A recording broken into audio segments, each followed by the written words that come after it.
to another installment of Deboroni Dinners. Tonight we're going to make the easiest dinner ever. We're going to make steak sandwiches. It's kind of a twist on the Philly cheesesteak sandwiches. I don't really care for bell peppers. We're going to make them a little bit different. We're going to use this meat. It's in the lunch meat section actually. I used to use thinly sliced ribeye, but it's been very difficult to find that lately. So I tried this one night. It is really delicious. It's not that expensive and it's really easy. So we're going to get started. This is a beef. It's Angus roast beef. It says that it is from the Eye of Round, so it's a really good cut. Even though it's lunch meat, it's actually really good. We're going to start by putting butter in our pan. So we're going to put the butter in here. This is probably about 2 tablespoons. We're going to stick that in the pan. We've got the pan on medium. It looks like it's on 6. That seems like a good medium temperature, so I'm moving that butter around in there. We've got our butter in the pan. We're gonna pour these onions in here. I cut those off camera. We're gonna just kind of scoot them around in the pan like that. And get that going here in the butter. And then we're gonna open our package of meat. And again, this is a beef, and that comes in the lunch meat section.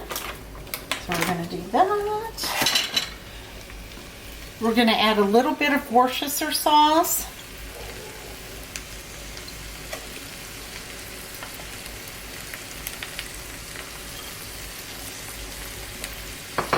We're going to put some ground pepper in here. This is just black pepper. And I don't measure exactly, you know, I kind of eyeball everything. I kind of cook based on how things smell, taste. And let's see. This is a Montreal steak seasoning. I chose a spicier one because, like I said, this is kind of a Texas twist on the Philly cheesesteak. Put that in there. And we're going to put a little garlic pepper seasoning in there as well. Just a little bit because we don't want to overpower it. And then we'll take our turner here and just kind of scoop that around. The meat's already cooked, so you're not going to be investing a lot of time over the stove. But you do want to kind of get it all covered in the spices and they've rolled it up kind of tight, so I'm having to pull it apart here, but that's not a huge deal either if you think about some of the dinners you could be making. And these onions, they're going to cook down and be kind of like grilled onions. We're going to actually put them on the sandwich when we're finished cooking this.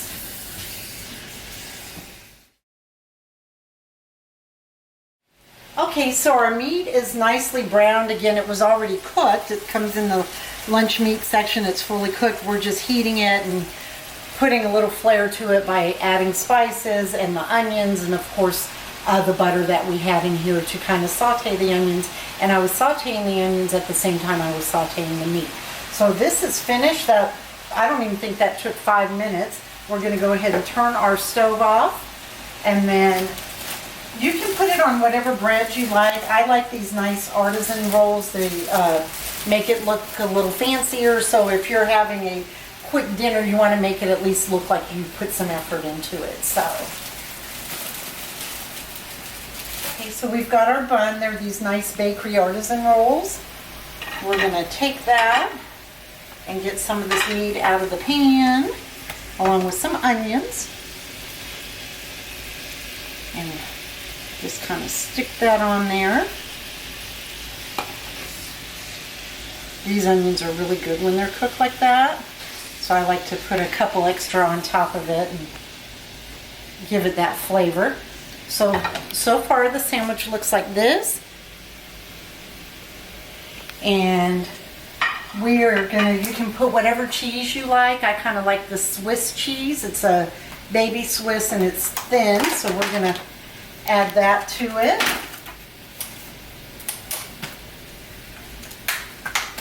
put this cheese on there. And then this is shredded cabbage. It comes already shredded. I think the intention is to make coleslaw with it. I got it free. One of the stores that I shop at, they have what they call meal deals. If you buy this product, you get like 3 or 4 other things with it. And sometimes I get something that maybe I wouldn't use. I'm not a big fan of coleslaw, but I find this is good to garnish things with.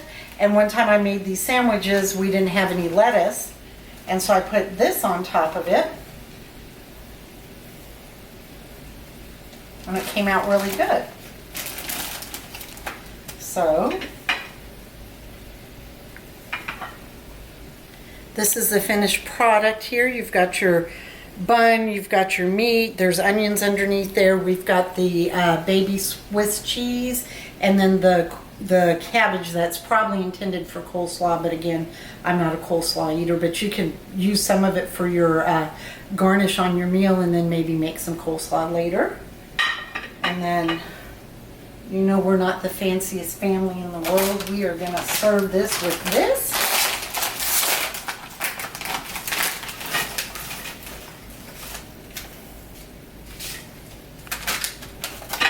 And dinner is served.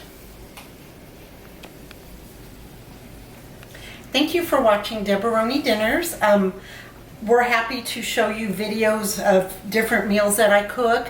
My hope is that maybe people that don't cook because they think it's maybe difficult, or you probably need 100 ingredients to cook something or spend all day in the kitchen, that maybe you'll realize that you can make something. It doesn't take that long. It doesn't take a lot of different ingredients, and you know, it can't be any worse for you than going through a drive-thru and getting fast food. Although fast food's delicious too, I must admit. If you guys have any suggestions for something you'd like me to try on camera, we can try it together. Just comment in the comment section of my video. Subscribe, like. You know, I don't like to do anything real difficult, so keep it simple, whatever you give me. And then we might do it maybe in the cooler months if it's something a little more involved, but I'm willing to try it. We can try it together on video. Thank you for watching this installment of Deboroni Dinners. We hope you enjoy this. Thank you.